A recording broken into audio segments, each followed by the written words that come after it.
네, 정경유착 시즌2 우석진 명지대 교수와 함께합니다. 어서 오세요. 네, 안녕하세요. 머리 파마하고 돌아온 영원히 경제학 최우석진입니다. 진짜 파마하셨네요. 왜 파마를 왜 하셨어요? 저 와이프가 좀 하라 그래가지고. 그래요. 어떻게 만족하십니까? 뭐 괜찮습니다. 예. 자, 우리 촌철님들, 품평 받도록 하겠습니다. 파마가 잘 됐는지 안 됐는지. 예, 정치자들 우습게 보냐고 우리가 와이프가 그래가지고.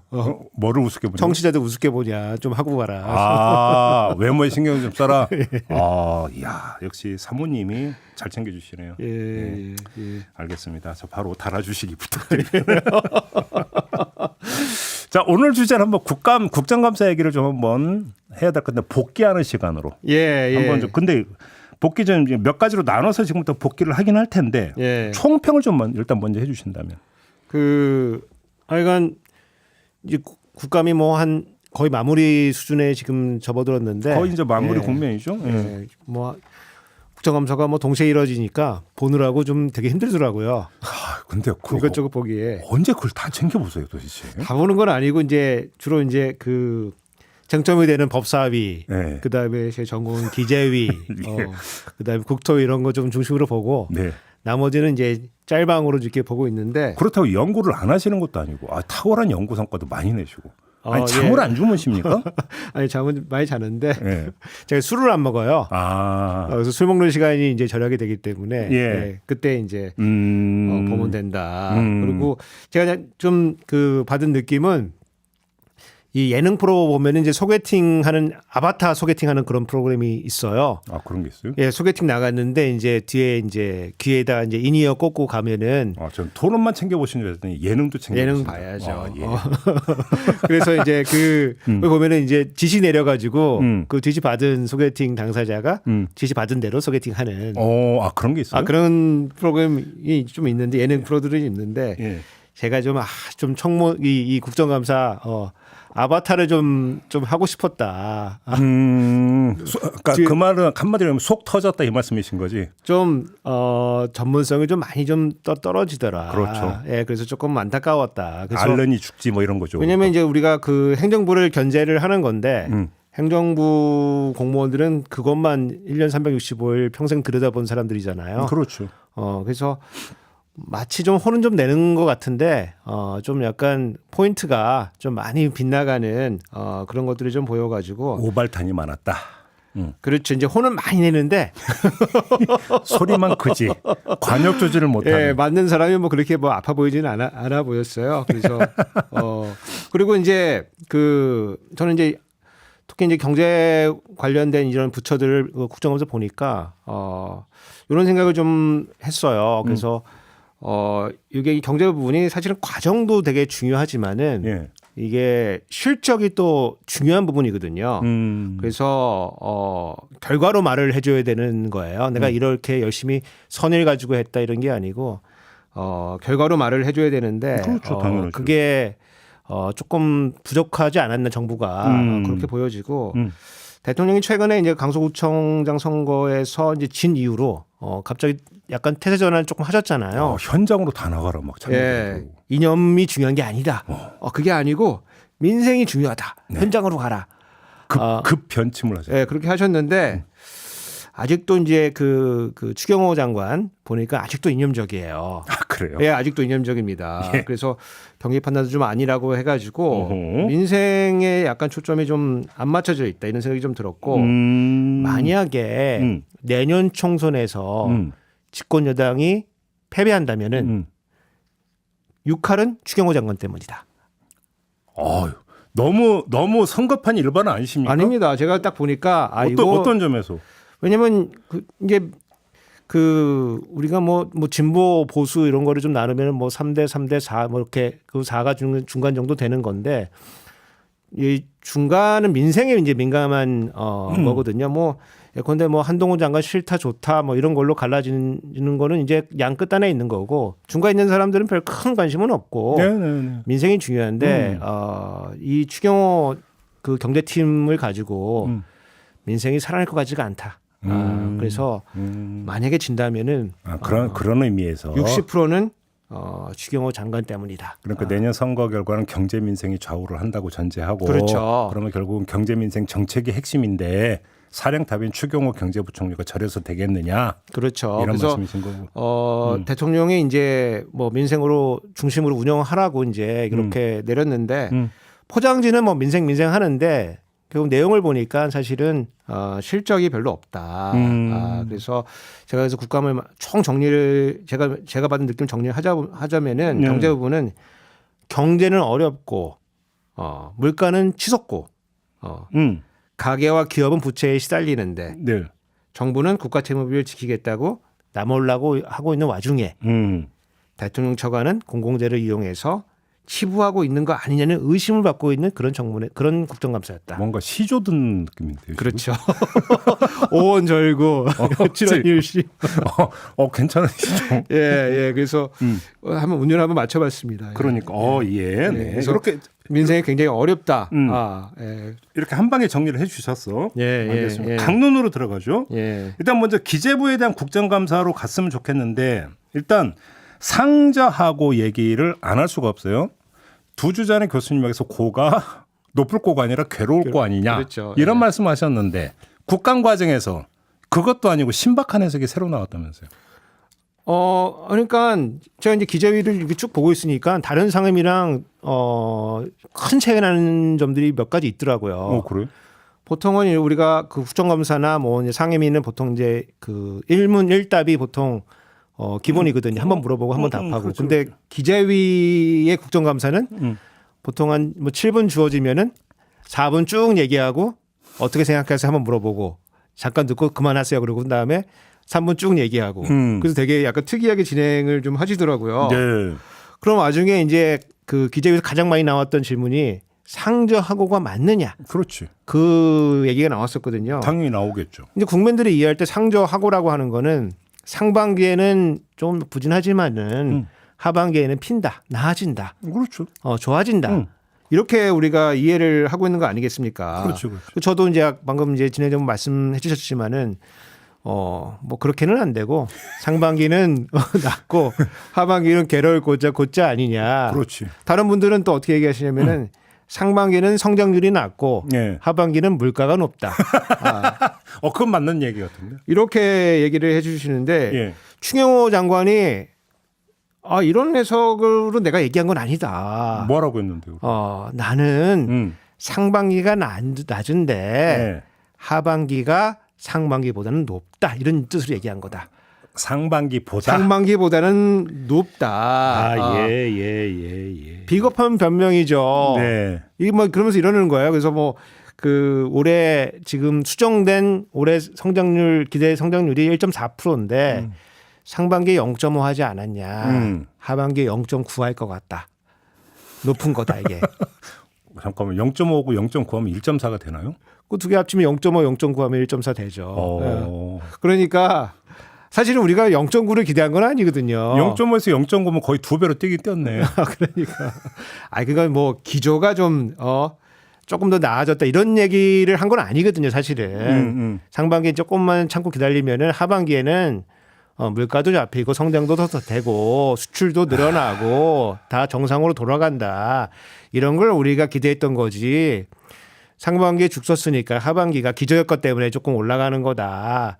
이런 거를 기대한 건 아니거든요. 이런 걸 상자거라고 하면 안 되고 이때는 50보 100보라고 해야 되는 거죠. 50보 100보죠. 그 표현이 아주 좋으신데.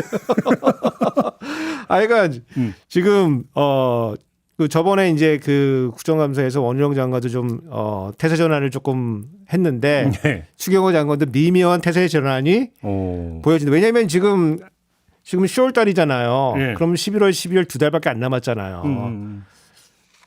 하반기에 고하기에는 활주로가 너무 짧아졌다. 그래서 이제 좀 실적 나오니까 태세 전환을 조금 하고 있는 거다. 절대평가에서 상대평가로 바꾼 거네. 갑자기 본인이 바꾼 거죠. 그러니까. 국민들은 안 바꿔줬는데 갑자기 이렇게 오더니 약간 쫄리잖아요. 쫄리니까 맞아. 상반기보다 나아진 거 아니냐. 뭐 이런 얘기를 하고 있는 거죠. 기재부 관련 이슈가 하나가 더 있어요. 세수펑크.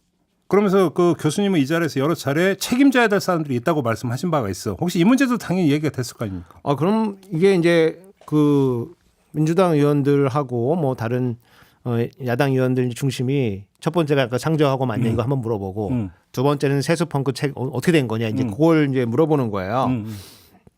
그래서 제가 누구보다도 빨리 이 문제를 지적을 했거든요. 맞아요. 제가 심지어 작년부터 얘기를 했어요. 맞아요. 기억나요. 작년부터. 네, 맞아요. 제가 조세재정 연구를 10여 년 해왔고 맞아요. 이걸로 밥벌이를 하고 있는데 공무원들이 거짓말 시키는 것 같다. 이 자리에서 이미 얘기를 하신 바가 있어요. 제가 수십 번 얘기한 것 같은데 네.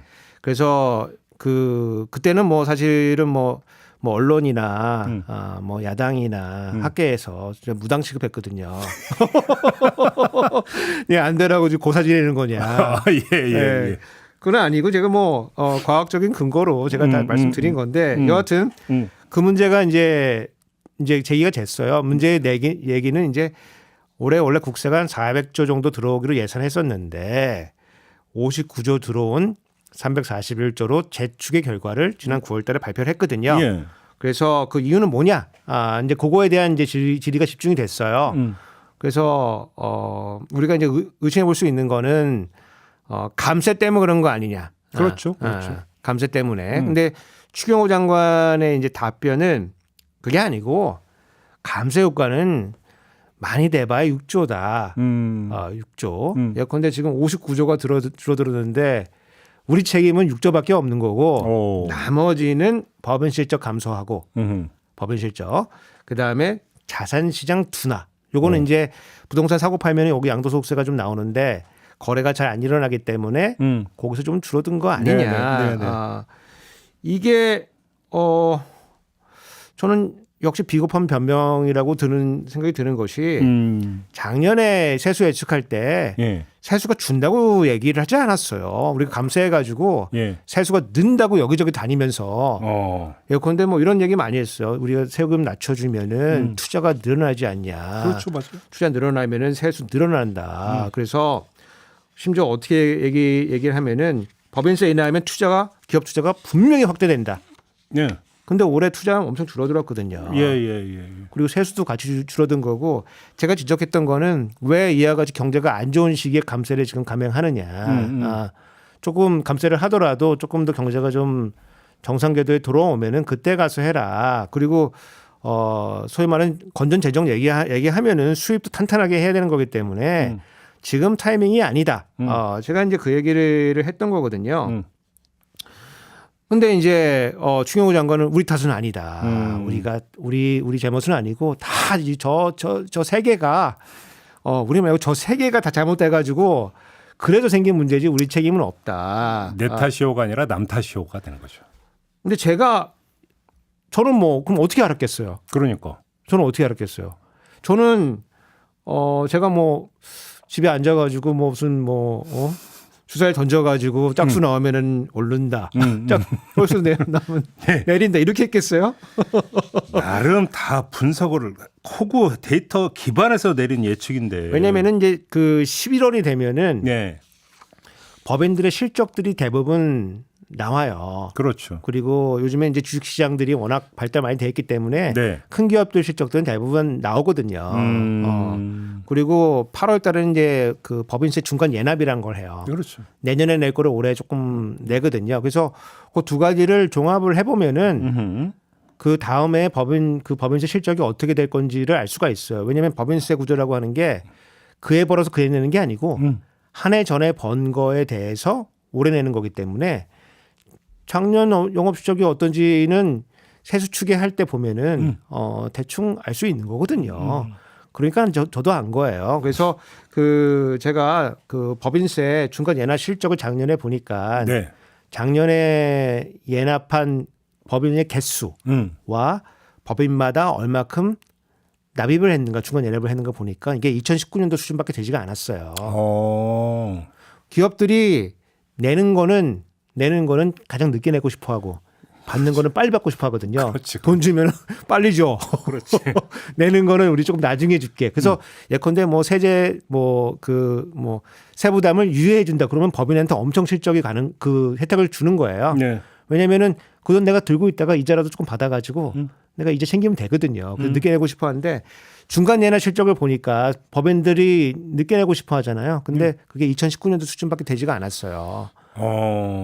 그러니까 작년에 그거 보면은 올해 세수가 안 들어오겠구나. 아니 그러면 기재부도 최소 그 정도는 알았을 거라고 알죠, 봐요. 알죠. 그거만 들여다보고 있는데 알죠. 그러니까. 알죠. 당연히 알죠. 당연히 이거 모를 수가 없는 거고 네. 몰랐다 그러면은 그건 더 심각한 거지 사실은. 뭐 이유가 있겠죠. 예, 이유가 있겠죠. 갑자기 모르게 되는 건데 보통 때는 알다가 작년만 난 몰라 이렇게 되는 거기 때문에 그거는 여러 가지 이제 문제가 있게 되는 거고 예. 그거를 제가 보고 판단해 보니까 올해 법인 세수가 원래는 이게 한 60조에서 7조 정도 들어오는 세금이에요. 네. 그런데 작년에 올해 세수 예측할 때 100조 가까이 들어온다고 예측을 했거든요. 터무니없는 거다 이거는. 근데 법인이 영업이익이 적다는 얘기는 근로자들 봉급을 많이 못 올려준다는 얘기고. 그렇죠. 근로자들 봉급이 적다는 얘기는 소비가 줄어든다는 그렇지. 얘기고. 그렇지. 소비가 줄어들면은 부가가치세나 이런 것들이 좀 줄어들게 그렇지. 되는 거고. 우리가 돈이 좀 부족하다는 얘기는 해외에서 수입할 물건을 많이 수입하지 못한다는 얘기고. 그러면 관세도 줄어들게 되고. 그 기타 등등 연결된 세금을 판단해 봤을 때 그렇네요. 400조 예측한 거는 너무 예. 터무니없고 그보다 최소한 30조에서 40조 정도는 빠질 거라고 저는 봤어요. 봤고 지금 이제 그 기재부가 예측한 세수는 지금 한 340조 정도 들어온다고 하니까 거의 한 뭐 5%에서 10% 그 사이에 지금 들어오는 저의 예측이거든요. 그렇죠. 근데 저를 이제 무당 취급해가지고 기분이 무척 나쁜데 여하튼 이러한 거를 사실은 민주당이 좀 의원들이 좀 캐물어 줘야 되는데 네. 예컨대 작년 11월 달에 그 뭐 기재부의 그 세수축의 개편안에 따르면은 그 요걸 가지고 11월 때 재추계를 하게 돼 있어요.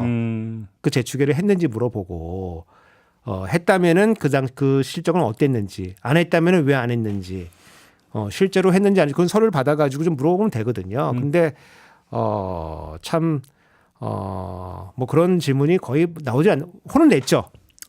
혼은 냈는데 구체적인 것이 나오지가 않아가지고. 그러니까 당시 기재부 세제실장이 지금의 고광요 관세청장이라고 하는데 그렇죠. 예. 이 사람이 경기 침체 예측이 어려웠다고 이야기를 했다고 그래요. 그런데 지금 교수님 말씀에 따르면 그때 법인세 추이만 보더라도 어떤지 금방 알 수 있었다는 말씀이시잖아. 근데 어떻게 예측이 어려웠다는 게 말이 되는 얘기냐라는 거죠. 이분이 제가 좀 이분이 이번만 틀린 게 아니고 그 전에도 틀려가지고 우리가 뭐 트리플 크라운은 아닌데 더블 크라운은 되는. 그래요? 근데 세제실장에서 관세청장이 되면 승진한 거 아닌가요? 영전한 거죠. 영전한 거죠. 그러니까 지금 구조가 어떻게 되냐면은 예. 지금 요분이 이제 세제실장이었어요 작년에. 예. 근데 그 전해에는 또 이 총괄국장이었거든요. 근데 그 전에도 틀렸었어요. 그 전에도 15%가 돈이 남았어요. 근데 어떻게 영전을 했대요? 그러니까 그때 좀 혼을 났으면 되는 건데 혼을 안 나고 다시 세제실장으로 올라가니까 올해는 15% 부족한 방향으로 또 틀린 거예요. 일부러 틀린 거라고 보시는 겁니까? 뭐 공무원들이 뭐 일부러 했겠냐마는 판단의 순간이 있어요. 판단의 순간. 그러니까 우리가 이제 이 전망이다 보니까 아무래도 기계적으로 다 되는 건 아니고 순간순간마다 이제 판단을 내려야 되는데. 그렇죠. 제가 이제 그 몇 주 전에 아주 유능한 전 세제실장하고 얘기를 했는데 그분도 걱정 많이 하시더라고요. 누군지는 얘기 못 하고. 누군지 얘기 못 하고. 다만 유능한 건. 유능합니다. 아주 유능하신 분인데 네. 그분도 걱정을 하시는 게 원래 세제실의 기조라고 하는 거는 살림을 사는 기초가 되는 거기 때문에 그렇죠. 상당히 보수적으로 하게 되죠. 네. 보수적으로 한다는 얘기는 돈이 많이 들어올 가능성이 있어도 최악의 순간에 좀 그 상황을 좀 상정을 하고 그렇죠. 그렇게 살림을 좀 살게 돼서 돈이 남는 것도 문제긴 하지만 모자란 것보다 좀 낫거든요. 그래서 돈이 좀 남게 예컨대 예산 대비 보통 한 103에서 104 정도가 거치게 우리가 100조 예측하면은 걷고 나면은 104 정도 거쳐가지고 남은 돈은 다른 돈이랑 합쳐가지고 다음에 세계 잉여금의 형태로 넘기서 살림을 살면 되거든요. 근데 지금은 15%가 빠지는 거니까 중요한 순간에 윗사람들이 듣기 좋은 방향으로 그 추가 기울었다는 거죠. 이거를 무슨 너 증명해봐라. 증명할 방법은 없어. 정치적 고려를 했다라는 거잖아. 저는 이제 그렇게 보이지 않고서는 요게 빤히 보이는 건데 이게 일반인들이 보면 안 보이는데 네. 거기에 앉아서 전문가들이 보면은 빤히 보이는 거거든요. 그래서 근데 왜 이렇게 하게 되느냐? 그럼 두 가지 그 문제가 있다 보는데 1번 그 첫 번째는 이게 공무원들이 지금 하고 있어요. 전담해가지고. 근데 공무원들이 뭐 공무원 시험 보거나 행시 보거나해서 들어온 공무원들이거든요. 네. 전망 작업을 뭐 할 능력이 없습니다. 사실 솔직하게 말씀드려가지고. 네. 그동안은 이제 세수라고 하는 게 맞히기도 어렵지만은 틀리기도 어려워요. 왜요? 지정자님 혹시 올해 연봉 가르쳐 주시면은 제가 내년 연봉 5%그 범위를 맞출 수가 있어요. 그건 누구나 다 오죠, 그거는. 그건 누구나 나오는 거죠. 왜냐면 그렇지. 이게 시기열적인 특성이 있는 거거든요. 네. 이게 그렇기 때문에 가르쳐 주면은 다음에 맞출 수가 있어요. 세수도 그런 거거든요. 그래서 변동성은 있지만은 또 크게 벗어나지는 않기 때문에 얘가 하나 제가 하나 사실은 뭐 그냥 맞출 수는 있는 거예요. 그래서 공무원들이 그냥 했는데 지금은 전 세계가 지금 막 그 변동성이 커지고 있는 거기 때문에 정교한 모형과 어떤 독립성과 이런 것들이 이제 필요한 시기인데 공무원들이 담당하기에는 지금 업무가 너무 커져버렸다. 그 지점에서 공무원이 1차적으로 실무 작업을 해서 결과를 뽑아내더라도 우리 예. 교수님 같은 민간 전문가가 들어가서 이것을 검증해 들어가는 이런 시스템 이런 거 없어요? 그러니까 이제 이제 제가 알기에는 지금 최근에 어떻게 변했는지 모르겠지만 제가 알기에는 이제 뭐 세계에서 4개 기관이 독립적으로 이제 요 세수 추계를 뽑습니다. 그래서 정부 기재부 세제실도 조세 분석권한에서 이걸 뽑고 네. 국세청도 이런 걸 해요. 아, 국세청도요? 예. 그리고 조세재정연구원이라고 요 뭐 이 세제 관련된 재정 관련된 뭐 전문 연구원이 있거든요. 국세연구원이 있어서 거기서도 뽑아요. 그래서 한번 모입니다. 크로스 체크가 되네 그러면. 그 니네 숫자는 어때? 그다음에 맞춰요? 숫자를 이렇게 보고서 서로 너무 많이 틀리지 않게 맞추는데 이런 거예요. 정부는 공무원이 하니까 기술은 없는데 최신 데이터가 있어요. 그렇죠. 당연히. 최신 데이터가 있습니다. 원 데이터를 다 갖고 있는 거죠. 그러니까 예컨대 뭐 중간세 예납 실적이 어떠냐 그러면은 지금 정부는 갖고 있는데 올해 중간세 예납 실적 8월 달에 했던 거 정부는 갖고 있는데 다른 기관은 갖고 있지 않아요. 그러니까 정부는 최신 데이터를 갖고 있는데 모형이 별로 없고 밖에 있는 기관들은 모형은 좋은데 데이터가 없어요. 그러니까 옛날 거 가지고 맞춰야 돼요.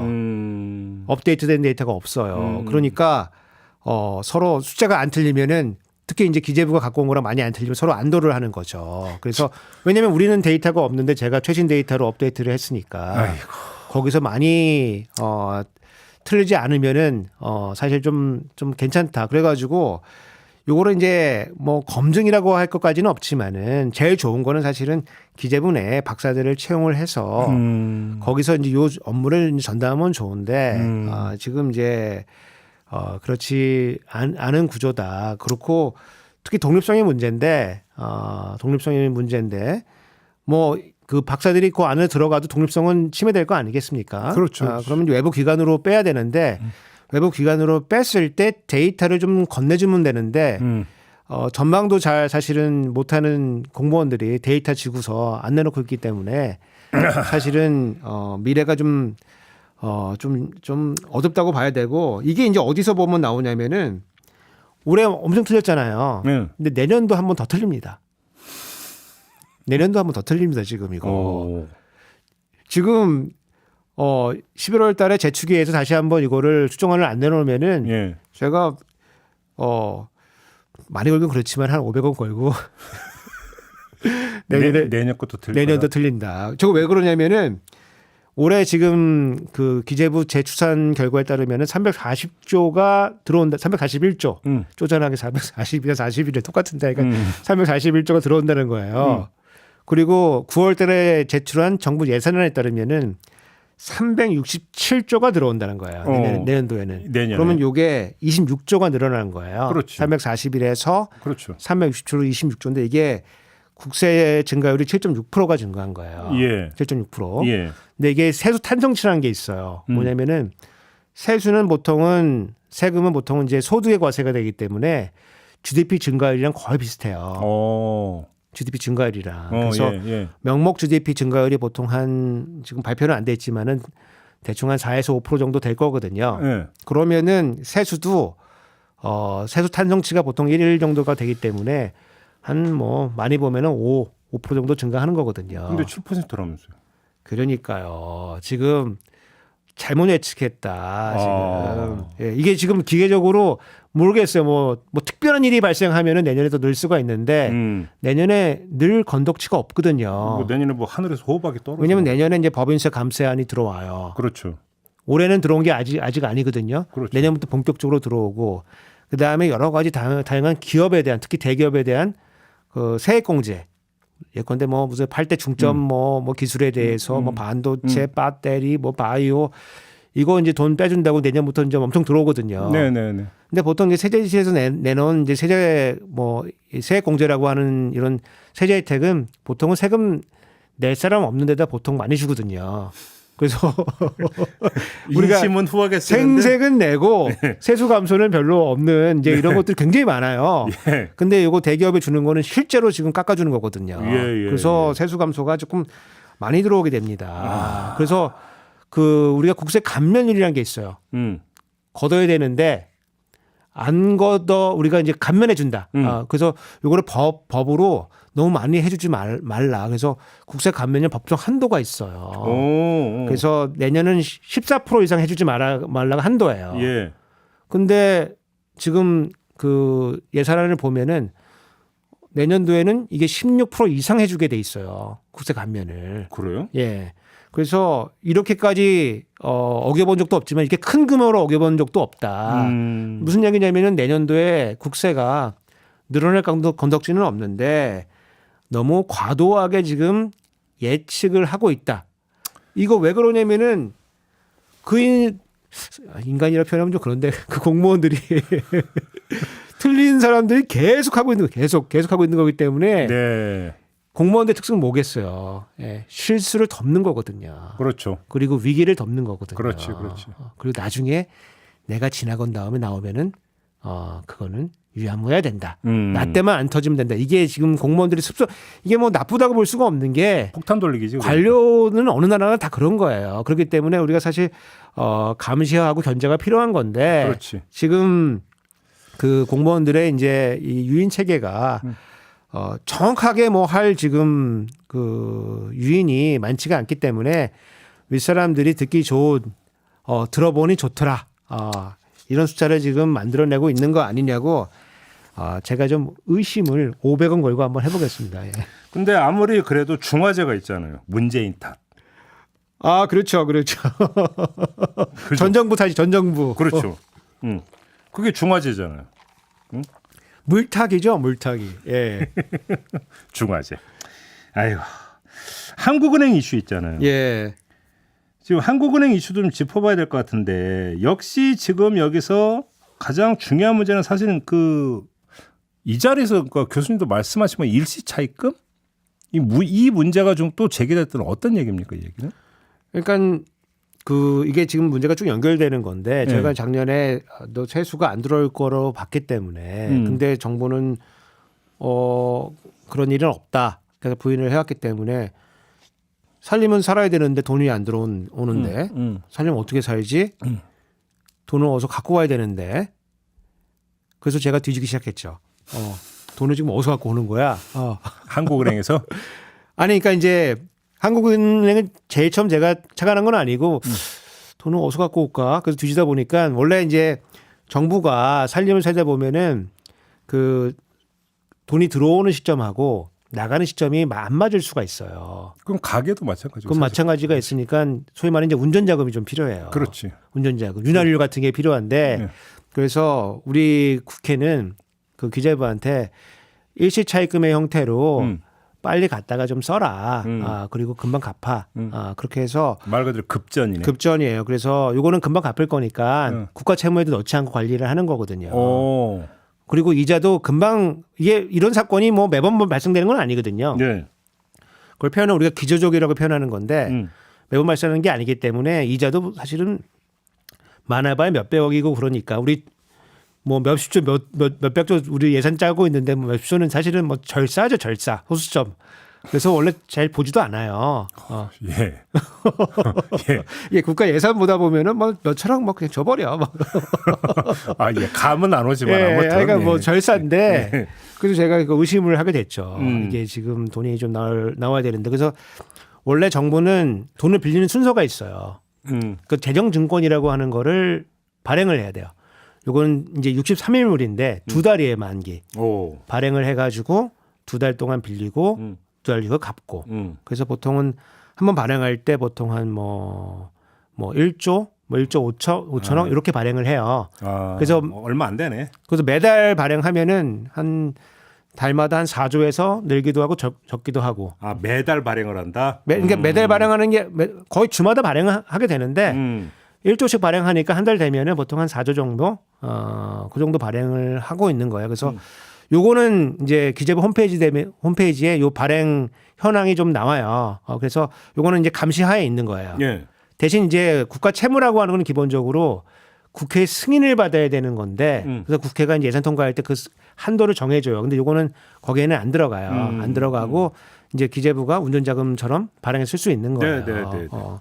근데 지금 세수가 뭐 지금 거의 60조니까. 예, 몇십 조가 빵꾸가 나는데 펑크가 나는데 지금 요거 뭐 4조 빌려가지고 뭐 충당이 안 되잖아요. 그래서 다시 뒤지기 시작한 게 이제 한은 차입금이 있는데 한은에서 한은이 기능 중에 하나가 정부의 또 은행이거든요. 그렇죠. 정부에 돈 빌려줄 수가 있게 돼 있어요. 그게 일시차입금. 일시차입금 중에 하나죠. 일시차입금이 재정증권, 그다음에 한은 차입금 이렇게 두 가지로 돼 있는데 그래서 이제 기재부 홈페이지를 뒤지니까 한은 차입금에 대한 얘기가 없어요. 발표를 안 해. 그래서 그럼 한은을 가야지. 그래서 한은 홈페이지를 뒤지니까 거기서 이제 대정부 계정이 있어요. 대정부 대출 계정이 있어요. 그래서 3월 달에 보니까 3월 달에 30조가 넘어선 거예요. 3월 달에. 한국은행한테 빌려간 돈이? 30조. 오우. 근데 그 30조도 이게 그 한은이 말잔이라는 거 공개를 해요. 말잔. 월말에 잔액을 공개를 해요.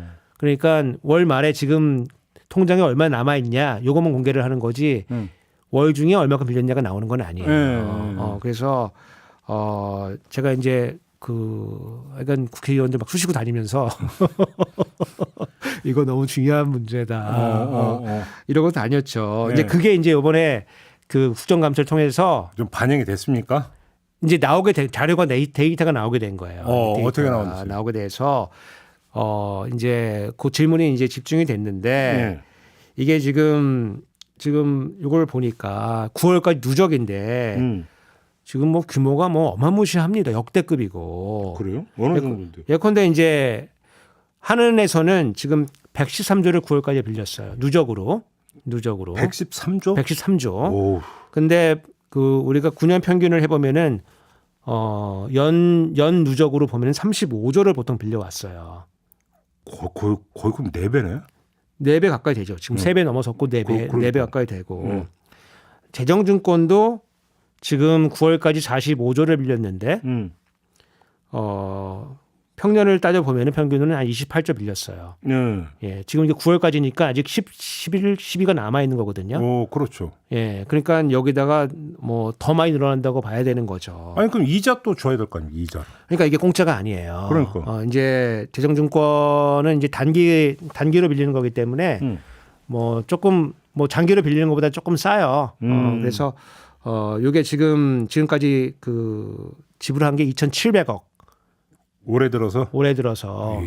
요건 이제 만기가 2달이기 때문에 조금 이자가 좀 나가는데 2,700억이었는데 평균으로는 보통 한 700억 조금 안 되게 1년 정도의 이자 비용이었어요. 저 이제 그래프 나가고 저기 도표 나가고 있는데 684억. 684억. 네, 평균. 예, 하는 차입으로 우리가 내고 있는 거는 하는 차입은 이제 규모는 큰데 누적이기 때문에 네. 이거 만기가 한 보름이 좀 안 되거든요. 보니까 횟수가 60여 차례가 넘는 거예요. 빌렸다 갚고 빌렸다 갚고. 아니 그러니까 그렇죠. 그래서 빌린 게 65차 넘는데 지금 60회라고 하면은 대충 한 달에 6번에서 7번 빌린 거거든요. 그러면 매주 빌리고 6, 7번이면 거의 그 한 주에 2번도 빌리고 2번도 빌리고 그러니까 국고국에 이거 담당 사무관이 뭐 맨날 이거 빌리느라고 난리 났을 것 같아요, 이거. 그래서 이자가 1,500억이다 지금. 이건 거의 한은이 개설해 준 마이너스 통장 아니에요, 이러면? 한은이 그러니까 요게 조금 그 문제가 좀 되는데 대부분의 선진국은 중앙은행에서 정부가 차입을 못하도록 막아놨어요. 아예? 아예 막아놨어요. 왜냐하면 이렇게 손쉽게 돈을 빌리게 되면은 이 정보 살림이 어떻게 진행되는 건지 국민들이 알 수가 없거든요. 그래서 못하게 막아놨고 빌리더라도 요거 국회에 승인 받아라. 일본 같은 경우는 그렇게 해놨거든요. 네.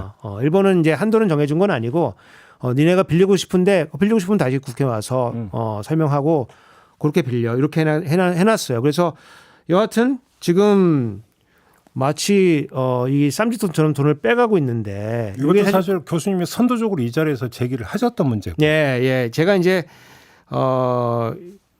뭐 안타까운 거는 이제 한은 총재의 태도가 좀 안타까웠어요. 국감에서 뭐라고 했어요? 그러니까 이제 그 정부가 한은의 일시차입금을 마치 쌈짓돈처럼 쓰고 있고 그다음에 지금 재정이 어려운 상황을 숨기기 위해서 요 한은 차입을 지금 이용하고 있다. 네. 제가 이런 문제 제기를 해줬는데 사실은 이제 우리가 한은법 보면은 한은 총재가 이 일시차입금을 이제 대여를 해줄 때 부대 조건들이 좀 있어요. 총재들이. 그러니까 한은 총재가 뭘 할 수 있냐면은 일단 최고로 빌릴 수 있는 금액을 상한을 정해줄 수가 있어요. 그게 이제 올해 50조예요. 50조 한도 내에서는 빌려갈 수 있다. 다만 그걸 다 쓰라는 건 아니에요. 하이가 최고 한도가 그렇다. 최고 한도가 그렇다는 거지. 그래서 뭐 여러 가지 부대 조건이 있는데 최소한 두 가지는 뭐냐면은 1번 대정증권으로 일단 니네가 다 한번 차입을 한번 해봐라. 일단 먼저. 그래서 니네가 돈을 빌 수만큼 많이 빌려봐. 그리고 안 되면 와. 그리고 안 되면은 우리한테 와. 그렇죠. 그게 이제 첫 번째 조건이고 두 번째는 기조적이라는 표현이 있어요. 이게 표현이 진짜 어려운데. 그럼 뭐예요, 그거? 이게 니네가 자꾸 습관처럼 빌리면 안 된다. 습관처럼. 왜냐면 니네가 일시 어려워. 한 번 어려워. 그럼 우리 빌려줄게. 재용증권 지금 발행 잘 안 될 것 같잖아. 예컨대 재용증권을 뭐 10조, 20조 이렇게 발행할 수는 없거든요. 왜냐면 그 물량이 소화가 안 돼요. 왜냐면 이게 단기이기 때문에 이걸 누가 사줘야 되잖아요. 이건 이제 일반 국민들이 사는 건가요, 재정증권? 이거 보통 기관들이 많이 사는데 기관들이 많이 사는. 왜냐면 국민들이 뭐 이거 2달짜리 주식 투자하는 것도 아니고, 그러니까 기관들이 이거 이제 사주는 거예요. 예컨대 이제 우리가 이제 이거를 PD라고 표현을 하는데 프라이머리 딜러라고 표현을 해요. 왜냐면 국채를 이제 사고 팔 때 정부가 사람들 다 모여 이럴 수는 없잖아요. 그렇죠. 그러니까 이제 이 기관들 중에서 이제 PD들이 모여가지고 국채를 이제 사주기도 하고 팔아주기도 하고 그렇게 많이 해요. 그래서 이거 이제 PD들한테 이제 베네핏을 주는데 PD들도 이제 좋은 국채 살 수 있으면 좋잖아요. 그러니까 서비스로 이런 단기 국채도 사주고 그래요. 네. 예, 근데 서비스로? 이게 왜냐면 이제 서로 주고받는 게 있는 거지, 서로 정부랑. 그렇지. 예. 근데 이거를 뭐 니네가 20조를 발행해라 그러면 20조 물량이 소화가 안 되거든요. 그러니까 뭐 우리가 이번 달에 한 7, 8조 했는데 더 이상 물량 소화가 안 되니까 돈 빌려줘. 그러면은 알았어, 우리가 빌려줄게. 그래서 한번 갔다 오는 거예요. 근데 이거를 뭐 매주 뭐 한 번씩 두 번씩 빌리고 있으면은 지금 정부에 돈이 없다는 얘기잖아요. 그렇죠. 그러면 이거 전공으로 가서 국회에 얘기를 해서 국채 발행 한도를 상향 조정을 받아야 되는 거거든요. 하는 올 게 아니고. 그러면 하는 총재가 당연히 거절을 해야 돼요. 너 이거 보니까 지금 60몇 번 넘었어.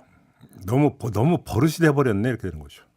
왜냐면 이게 지금 이게 1년에 뭐 한 뭐 3-4번 빌리고 5번 빌리고 이러면은 물가에는 영향이 없는데 이게 왜냐면 돈을 발권해서 나가는 거거든요.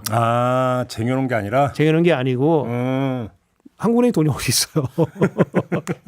발권을 한다. 발권에서 나가는 거예요. 물론 네. 이제 전산으로 나가는 거기 때문에 뭐 찍느냐 이건 좀 다른 문제지만 하여간 발권에서 나가는 거 중앙은행 발권력을 동원을 하는 거거든요.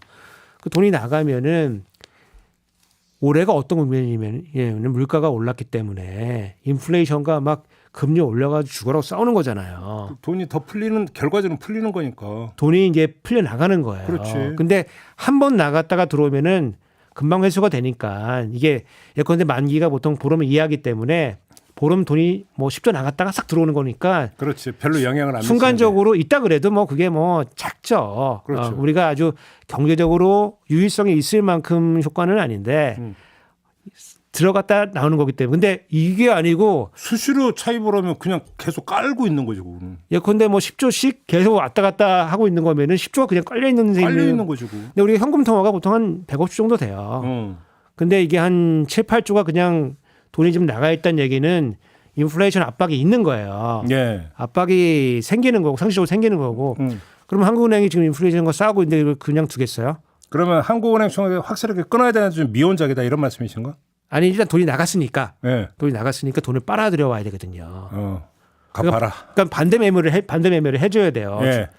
왜 중앙은행에서 딱 봤을 때 한국 그 중앙정부가 돈 꺼달라 그래서 돈 꺼졌으면은 10조 꺼졌다. 그럼 10조가 돈이 집행이 될 거 아니겠습니까? 그럼 그렇죠. 10조 갑자기 풀리는 거니까 10조를 빨아들여 와야 되거든요. 그렇지. 10조를 빨아들이는 방법은 뭐 다양한 방법이 있지만 보통은 이제 자기가 가지고 있던 통환채를 발행을 하거나 아니면 가지고 있던 국채를 팔아야 돼요. 그럼 팔면서 돈이 들어오잖아요. 그렇죠. 그럼 돈을 빨아들이는 거거든요. 근데 국채를 판다는 얘기는 무슨 얘기냐면 국채의 가격이 떨어지고 국채의 가격이 떨어지는 거는 천천히 이거 외우셔야 됩니다. 가격 떨어지면 금리 올라간다. 반대다. 역시 외우는 거밖에 외워야 됩니다. 이거 암기식은 제가 여러 번 이거 이해시켜 보려고 했는데 이거 이해하기 좀 어려워요. 외우시면 됩니다. 이거. 대학도 암기 위주로 가고 있고. 이건 외우시면 좋습니다. 이해는 조금 나중에 다시 한번 어떻게? 국채 금리하고 네. 금리하고 가격은 반대로 움직인다. 그래서 가격이 떨어지면은 금리가 올라가는 거예요. 그래서 시장 금리가 올라가는 거예요. 그런 문제가 발생한다. 그래서 우리가 이거를 경제학에서는 이거를 세뇨리지라고 해요. 세뇨리지 뭐냐면은 지금 마치 그 국민들 이 채권 투자자들한테 아니면 이 돈을 빌리고 있는 국민들한테 그 정부가 세금 걷는 거하고 똑같은 거예요. 결과적으로 상습적 한국은행 차입이 일반 국민들의 금리 부담을 가중시킨다 이렇게 되는 거죠. 금리 부담을 가중시키는 형태로 나타나게 되는 거죠. 그렇죠. 가만히 놔두면 인플레이션이 올라가고 돈을 빨아들이면 금리가 올라가고. 예, 그래서 가뜩이나 지금 사실은 고금리 때문에 힘든데 그렇지. 정부가 고금리를 붙이기는 이거 역할을 하는 거거든요. 자기들 펑크 메우려고. 그 펑크를 가리려고 메울 수는 없으니까 가리려고. 문제가 있든 그러니까 제가 이거 굉장히 좀 나쁘게 보는 이유는 뭐냐면은 문제가 생길 수는 있어요. 뭐 경제가 뭐 안 좋다는데 이걸 어떻게 하겠어요? 문제가 생길 수는 있어요. 그러면 이거를 문제를 드러내고 이 국민들한테 알리고 우리가 어떤 조치를 취해야 될지 이거를 논의를 해야 되는데 국민들하고 뭐 1대1로 논할 수는 없으니까 국민의 대표인 국회랑 논의를 해야 되는 거거든요. 그러니까 자기 실책 가리려고 그러니까 국민 부담만 가중시킨다라는 거잖아요. 이게 무슨 민생 챙기는 거야 거꾸로지. 그러니까 이제 이거 추미애 장관이 국회의원 시절에 경제는 공짜 점심은 없다고. 공짜 점심이 있겠습니까 이게. 어느 식으로든지 부담이 다 나타나게 되는 거지. 그래서 저는 공무원들이 앉아가지고 이렇게 큰 사태를 이렇게 꽁냥꽁냥 앉아가지고 하고 있는 거는 진짜 큰 문제다. 금리 얘기 나왔으니까 지난주에 금리 또 동결시켰잖아요. 그 전주에 교수님이 미국의 10년짜리 국채금리가 계속 올라가고 있다. 그래서 금리차가 발생하면 어떤 문제가 발생하는 걸 지적하신 바가 있어요. 근데 또 동결 결정을 내렸거든요. 이건 어떻게 평가하시는지도 궁금하고 국감에서 이게 또 어떻게 얘기가 됐는지도 궁금한데요. 요거 이제 그 국감에서 그 동작 이수진 의원이 요거 문제 물어봤어요. 두 명 있었어요. 네, 의원이. 뭐 비례 이수진 있고, 네, 동작 이수진 의원이 있고. 네. 그래서 이수진 의원이 요거를 물어봤는데, 뭐 하여간 질문 자체가 제가 보기에는 뼈하지는 않았어요. 근데 의도는 제가 알겠어요. 의도는 알겠고 뭐 이런 거예요. 그러니까 저희가 이제 그 몇 주 전에 짚었던 미국의 10년 만기 국채 금리가 급상승하고 있다. 그렇죠. 급상승하고 있는 이유는 뭐 여러 가지가 있겠지만은 국채를 팔려는 이제 미국 정부가 이제 지출을 늘릴 것 같은데 요걸 가지고 국채를 팔 것 같은데 살 사람들이 줄어가지고 일단 수급 요인이 가장 크다. 그러니까 수급 요인이 크다는 거는 많이 팔려 그러는데 살 사람은 적어지니까 가격이 떨어지잖아요. 가격 떨어지면 금리는 올라간다. 그렇죠. 그렇기 때문에 급상승하고 있다. 그리고 미국 경제 불확실성이 증가하고 있기 때문에 우리가 이거를 기간 프리미엄을 불러요. 기간 프리미엄. 프리미엄이 생겨서 올라가고 있는데 이것이 우리나라 경제에 어떤 영향을 줄 것이냐. 그리고 우리 금리 정책에 어떤 영향을 줄 것이냐라고 하는 이제 그런 질문이에요. 제가 들어보니까. 네. 근데 한은 총재의 반응이 약간 뜨뜻미지근했어요. 어떻게 했는데요? 지켜보겠다.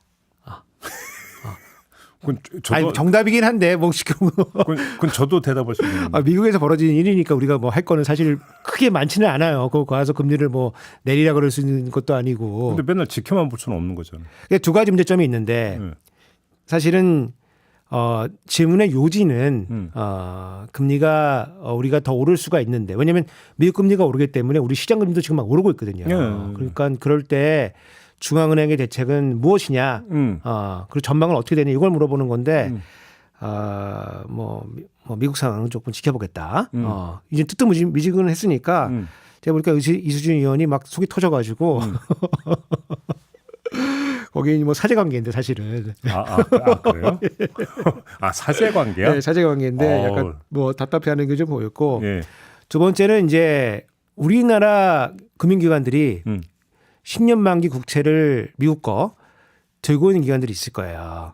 사들인. 왜냐면 이제 여러 가지 우리가 포트폴리오상 미국 공채도 많이 들고 있거든요. 그래서 들고 있을 건데 그 가격이 지금 떨어진다는 얘기거든요. 그러니까 지금 평가는 되어 있지 않지만은 거기서 지금 손실이 발생하고 있는 거고. 숨어 있는 거네, 그러니까. 그건 숨어 있는 거고. 그렇죠.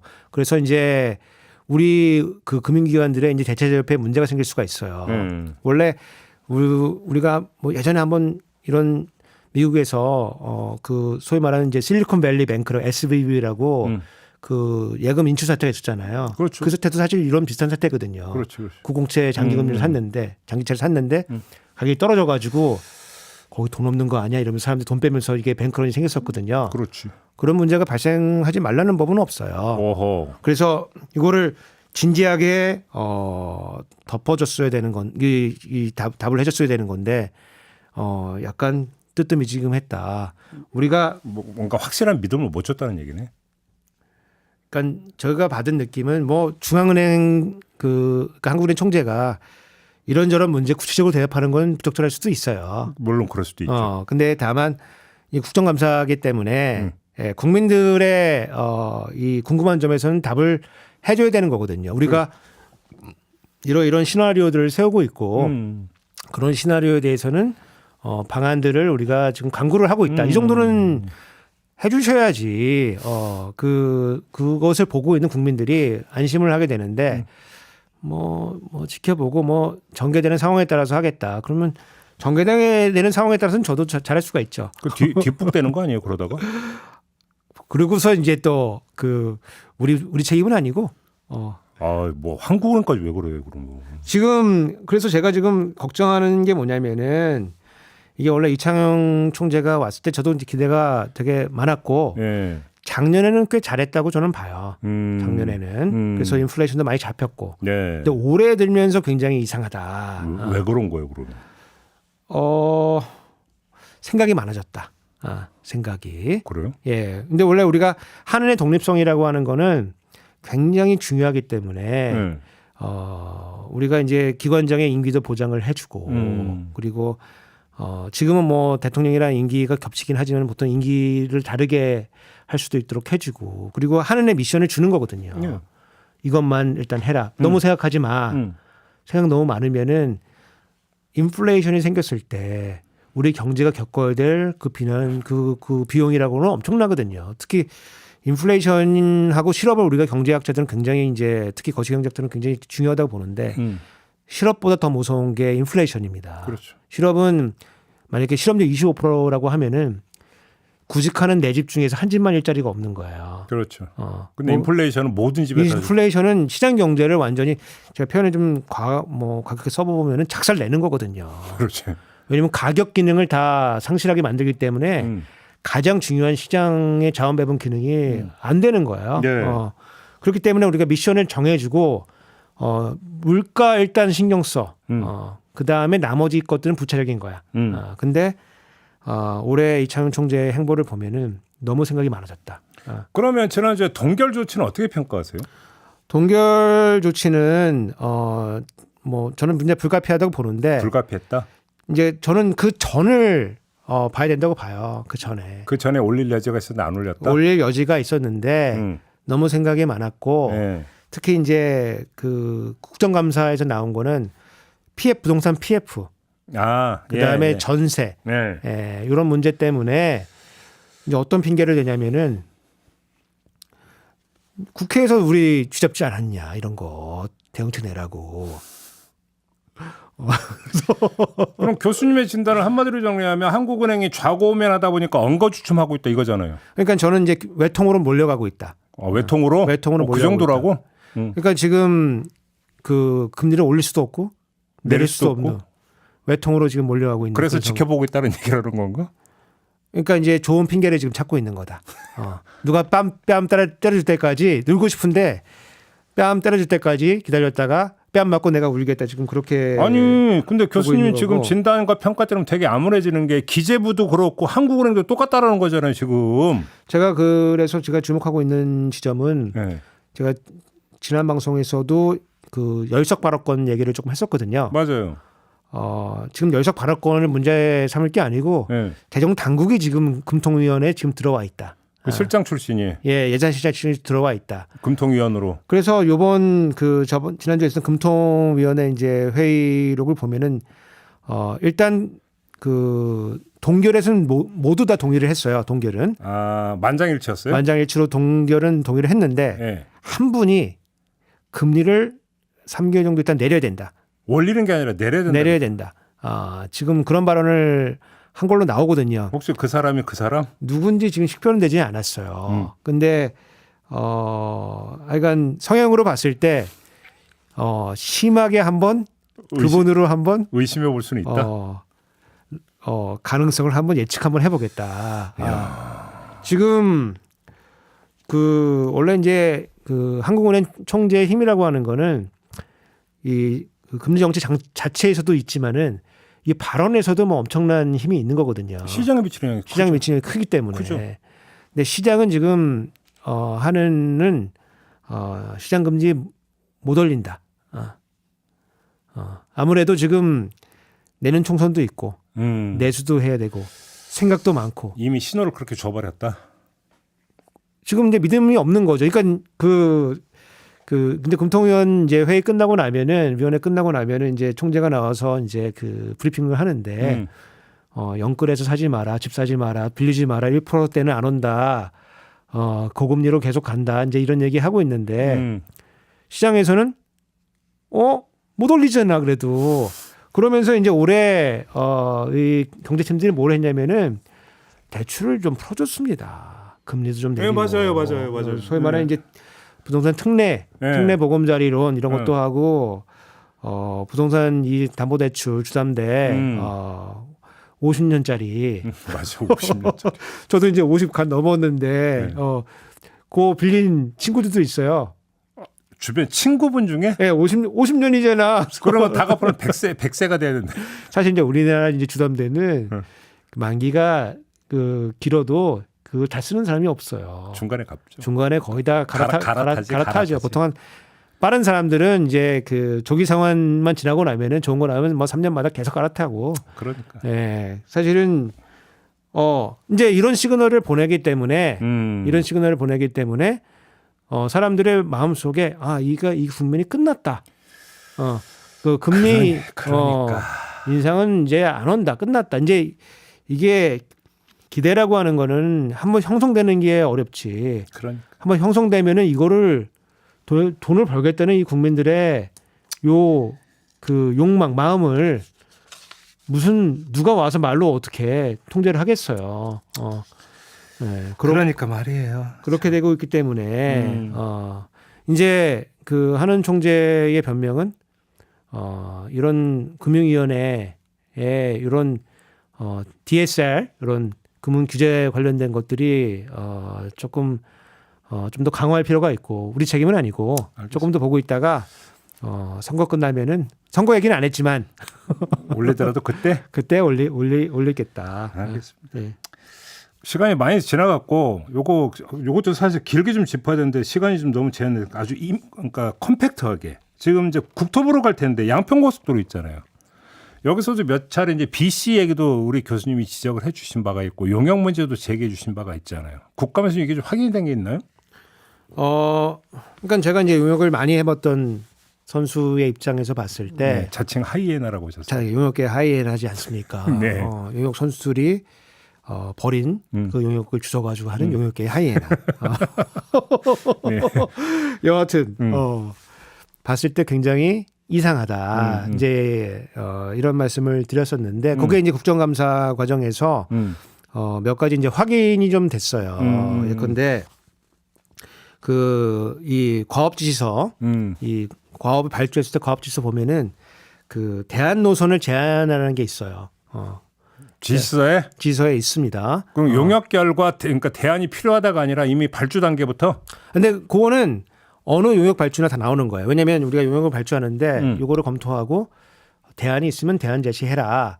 그냥 그럼 막연한 차원에서 그렇게 나오죠. 그거는 당연히 집어넣는 겁니다. 그렇죠. 용역을 연구 용역을 했는데 했는데 대안 없고 그냥 서서만 했다. 이거 한번 검토해 주시는데 혹시 이게 아니면 대안도 좀 함께 제시해 주세요. 이건 누구나 다 얘기하는 그거는 당연히 넣는 거예요. 근데 이제 제가 이제 이상하게 봤던 거는 왜 대안 제안이 착수보고 때 나왔냐. 이거거든요. 당연한 거라며. 아니 그러니까 대안을 그러니까 국토부 지침에 따르면은 한 3, 4개월 연구를 하고 나서 그다음부터 대안을 검토하기 위한 작업들이 들어가야 되는 거거든요. 근데 착수 보고가 이제 5월 달에 이루어지는데 그때 대안 노선이 나오거든요. 대안 노선 자체가. 예. 그래서 제가 이상하게 봤던 거는 저도 이제 대안을 갖고 시작하는 연구 용역들이 있는데 대안이 있더라도 처음에 얘기를 하지 않아요.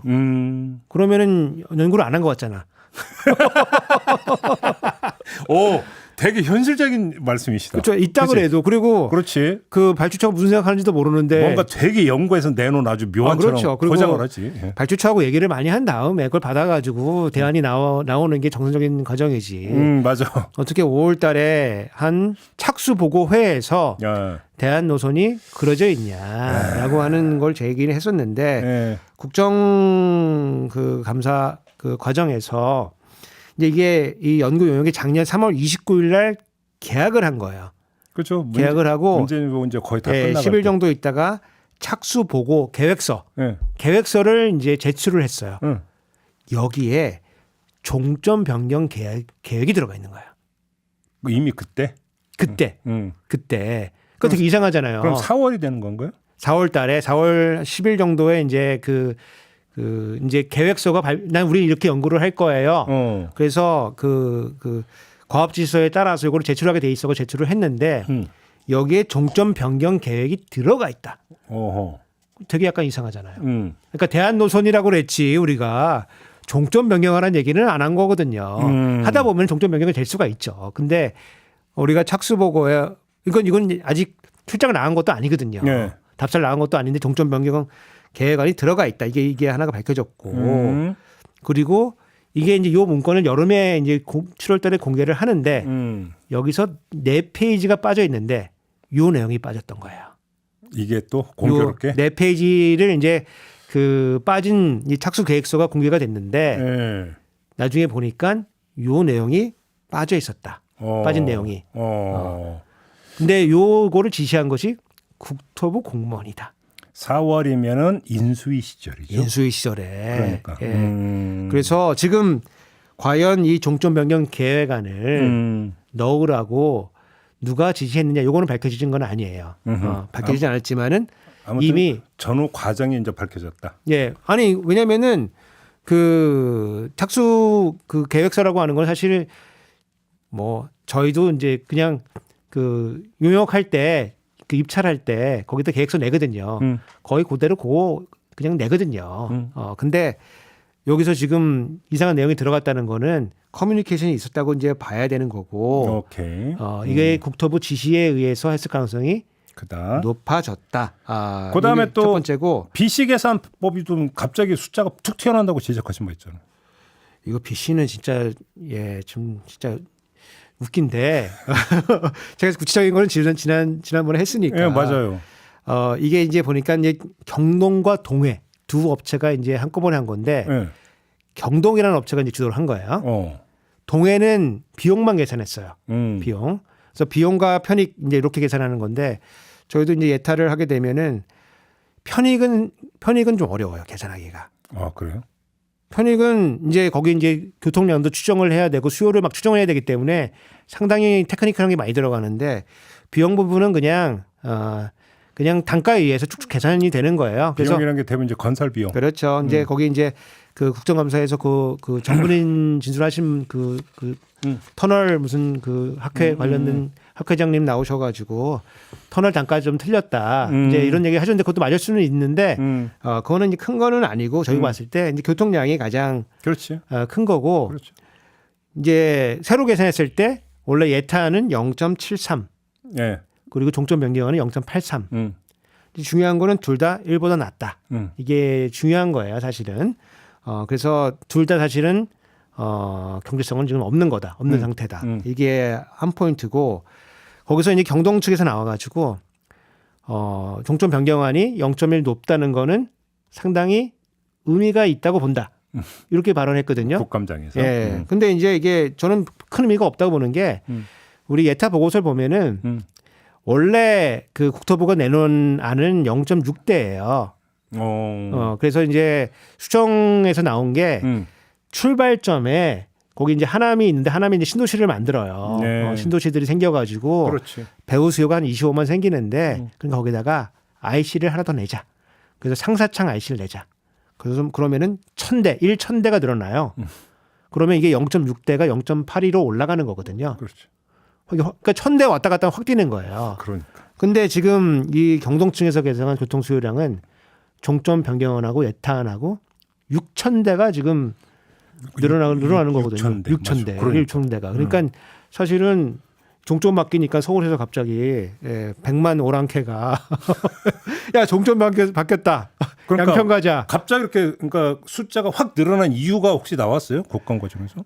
이제 혹시 제가 이제 그림 하나 그려오긴 했는데 예컨대 지금 정리를 하면은 0.1 변하는 거는 여기서는 이 노선에서는 사실은 큰 건 아니다. 조금만 가정 바뀌어도 많이 바뀐다. 그래서 둘 다 이거는 사실은 그 경제성이 없는 거고. 그러니까 정책적 평가가 중요한데 지금 요 그 예타 요 새로 계산한 BC안에 따르면은 요 서울 양평 고속도로가 어떻게 바뀌었냐면은 원래는 제가 이 예타 보고서를 읽을 때 그 받은 느낌은 6번 국도가 막히기 때문에 지금 그림 나오네. 예, 6번 국도가 막히기 때문에 요거를 지금 요 서울 양평 고속도로가 많이 흡수를 해가지고 양평 사람들의 어떤 이 교통 애로 같은 걸 좀 해결을 해줘야 된다. 이게 정책적으로 평가를 많이 받은 거거든요. 네. 근데 지금 그 이 국토부가 새로 내놓은 계산에 따르면은 이게 원래는 여기 그림 보시면은 그 맨 아래측에 있는 게 서울에서 출발해가지고 녹색으로 되어 있는 게 그 중간에서 이제 북광주 IC인데 북광주 IC에 내려가지고 중부선을 타고 쭉 가다가 중부 내륙 타고 가는 녹색 노선이 원래 지금 가는 이런 노선이에요. 근데 요 수요를 대안이 지금 흡수를 하게 되는 거거든요. 그래서 그 갑자기 교통량이 늘어난 거는 원래는 남쪽으로 내려갔던 이런 것들이 서울 양평고속도로 타고 가면서 끝까지 양평까지 가가지고 중부 내륙을 이용해서 내려간다는 뜻이거든요. 근데 그 국감 중에서 이제 이소영 의원이 뭘 보여주냐면은 6번 국도에 그 차량 혼잡도 하고 이제 서울 춘천 고속도로 그거에 혼잡도 하고 저기 이제 노선 중에서 남부로 되어 있는 맨 오른쪽에 있는 중부 내륙선에 혼잡도를 보여주거든요. 중부 내륙선은 지금 아우토반입니다. 차가 많이 안 다녀요 지금. 저도 타본 적 있어요. 네, 지금 차가 안 다닙니다. 네, 지금 수요 예측 잘못돼가지고 차가 안 다니는데 네. 원래 멀쩡하던 수요를 이 서울 양평고속도로로 빼가지고 지금 BC를 올린 거거든요. 이렇게 되면은 6번 국도하고 서울 춘천에 이 교통 완화 효과가 떨어지게 되거든요. 그러면은 소위 말하는 이제 정책성 평가 AH 평가에서 AHB가 0.508을 받았어요. 0.008이 0.5를 넘었는데 0.5를 넘었으면 우리가 정책 효과가 있다고 보는 거거든요. 이렇게 되면은 요거 AHB 떨어질 겁니다, 이거. 그래서 지금 대안이 지금 BC가 높도록 만들어 왔는데 이렇게 되면은 아마 경제적 평가는 통과하도록 만들어놨는지 모르겠지만 정책적 평가에서 좋은 점수 받기 좀 어렵게 됐다. 그래서 뭐 지금 다 밝혀진 건 아니지만은 국정감사를 통해서 조각들이 지금 하나씩 맞춰지고 있는 거 아니냐. 오케이. 좀 그렇게 보고 있습니다. 지금 정경유착 시즌 2에서 했던 이야기가 사실은 국정감사 과정에서 주된 테마로 좀 올라가서 이야기가 됐고 우 교수님이 이 코너를 통해서 지적했던 내용이 사실은 상당 부분이 현실로서도 확인되고 있다는 것들을 말 그대로 확인했던 과정이기도 하다. 그래서 결론이 뭐냐? 정경유착 시즌 2를 보시면 모든 게 다 설명이 된다. 오늘의 결론은 이렇게 내리도록 하겠고요. 이게 뭐 식자의 해안이죠. 이럴 때는 가만히 계셔야 돼. 그냥 제가 정리하는데 왜 또 이러세요. 그리고 파마에 대한 품평도 올라왔습니다. 임금님기의 캔디님 저희 단골 촌철이신데 펌석진 오사마라고. 그다음에 아름다운 독도님은 경성 오라버니 같다고. 그러게요. 오 그래요? 김재선님은 가르마 살아있네 하면서 오렌지족 같다고. 예, 제가 신해철 좋아해가지고 신해철 가르마 한번 흉내내봤습니다. 비슷하다고 그러거든요. 근데 오늘의 결론은 이건데요. 시루떡님 아내 말 잘 들으면 자다가도 떡 얻어 먹는 나온다. 네, 저희 아내 좋아할 것 같습니다. 네, 요 얘기를 꼭 좀 사모님한테 가서 전해주시기를 알겠습니다. 부탁드리면서 오늘 정경유착 시즌 2는 마무리하도록 하겠습니다. 말씀 잘 들었습니다. 감사합니다. 저도 올라가겠습니다. 고맙습니다.